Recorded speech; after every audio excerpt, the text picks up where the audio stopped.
आज हमारे साथ श्री अनिल चौधरी हैं, जो कि राष्ट्रीय महासचिव अखिल भारतीय जाट आरक्षण संघर्ष समिति हैं और प्रदेश महासचिव भीम आर्मी हैं। हम चौधरी साहब से इस बात में चर्चा करना चाहेंगे कि लॉकडाउन के चलते एक आम व्यक्ति की, एक आम इंसान का जनजीवन पूरी तरीके से अस्त व्यस्त हो गया है। लोगों के घर में चूल्हे ना जलने की नौबत आ चुकी है। मजदूर दूर दूर से भूखा प्यासा पैदल भाग रहा है। आखिर इन सारी समस्याओं की क्या वजह रही है और इनको किस तरीके से हल किया जा सकता है, किस तरीके से इन पर सरकार काबू करे और क्या करे कि लोगों के घरों की समस्याएं, जो महिलाओं की, गृहिणियों के लिए चूल्हे और चौके की समस्याएं हो गई हैं, गृहस्थी की समस्याएं हैं, उनसे कैसे निपटा जाए। देखिए, पूरे विश्व के अंदर अपना प्रकोप दिखा रही है। ये एक बहुत भयंकर वायरस डिजीज़ है और एकदम देश के अंदर देश की केंद्रीय सरकार द्वारा लॉकडाउन की घोषणा किए जाने के बाद जितना जनमानस था, जितना मजदूर अपने गृह राज्य को छोड़कर अन्य राज्यों में काम कर रहा था, वो वहीं फंस गया, क्योंकि सारी आर्थिक गतिविधियां बंद हो गईं और उसके पास खाने तक के पैसे नहीं बचे और वो मजबूर हो गया। अब सरकार की बड़ी बड़ी घोषणाएं हैं। सरकार ने घोषणा की कि जहाँ फंसा है वहीं रहे और वहीं उसको पूरी मदद दी जाएगी। अब आप समझिए कि जो आदमी हज़ार किलोमीटर पैदल चल के अपने घर जाने की चेष्टा कर रहा है, अगर उसको सारी मदद वहीं मिली होती तो वो क्यों भागता। आदमी बगैर परेशानी के कदम नहीं रखना चाहता और वो मजदूर, प्रवासी मजदूर तो एक हज़ार किलोमीटर पैदल चल के अपने गृह जनपद में पहुँचे हैं। उनकी समस्या जटिल रही होगी ना, उनको मदद मिली नहीं। मेरा अपना विचार तो ये था कि जो कोरोना काल में जो ये महामारी फैली है, इसमें जो आर्थिक मंदी आई है, जो लोगों के रोजगार चले गए हैं, इन रोजगारों के चले जाने के बाद जो लोग बेरोजगार होकर अपने घर लौटना चाहते हैं, यदि सरकार समय रहते जिस तरह वो आर्थिक पैकेज की घोषणा की है प्रधानमंत्री जी ने कि उनको एक बहुत बड़ा आर्थिक पैकेज दिया जाएगा, उसको कर्ज की व्यवस्था करी गई है। यदि देश की केंद्र सरकार प्रत्येक प्रवासी मजदूरों को उनके खाते में डायरेक्ट मनी ट्रांसफ़र कर देते तो शायद उनको उस रास्ते से भागने की नौबत ही नहीं आती। ऐसे में अब सरकार क्या करे कि जिसकी वजह से लोग ना भागें और लोगों के घर की समस्याएं, खास तौर से जो गृहिणियों के साथ समस्याएं पैदा हो गई हैं कि मैंने देखा है लोगों के दरवाजे से ठेले निकलते हैं जिनमें खाने पीने के सामान होते हैं, लेकिन मैंने स्वयं देखा कि महिलाएं अपने बच्चों का मुंह दबाकर अंदर खींच लेती हैं कि बच्चा कहीं चीज़ ना मांग ले। और ऐसी समस्याएं देखकर, ऐसी स्थिति देखकर कहीं ना कहीं दिल को चोट लगती है। सरकार को इन सब चीज़ों से निपटने के लिए क्या कदम उठाने चाहिए? जी,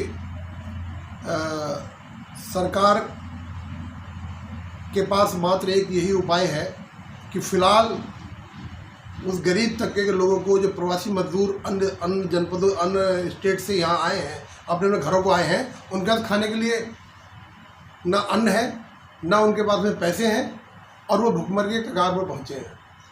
प्रथम केंद्र सरकार को चाहिए या स्टेट गवर्नमेंट को चाहिए कि उनके खातों में थोड़ा थोड़ा पैसा, जिससे कि वो अपना आजीविका चला सके, ट्रांसफ़र करना चाहिए, कि उनको तुरंत आर्थिक मदद की ज़रूरत है। और वो 500 रुपये भेज रहे हैं, इससे क्या कुछ हो पा रहा है? नहीं, 500 रुपये तो एक मात्र दिखावा। 500 रुपये कोई मदद नहीं है। 500 रुपये में आज कुछ नहीं बनता बिगड़ता। 500 रुपये की मदद सरकार एक बस ऐसी घोषणा की है। 500 रुपये से किसी का भला नहीं होने वाला है। एक मुश्त इतनी पैसा आना चाहिए जिससे मैं 1-2 महीने का, 3 महीने का अपना खाने का इंतजाम कर सके। यदि वो ये सरकार ये कदम उठाती है कि प्रत्येक गरीब के, प्रवासी मजदूर के मध्य, और ख़ासतौर से प्रेम जी, इसमें जो मध्यम वर्ग का परिवार है वो सबसे ज़्यादा पीड़ित है। क्यों?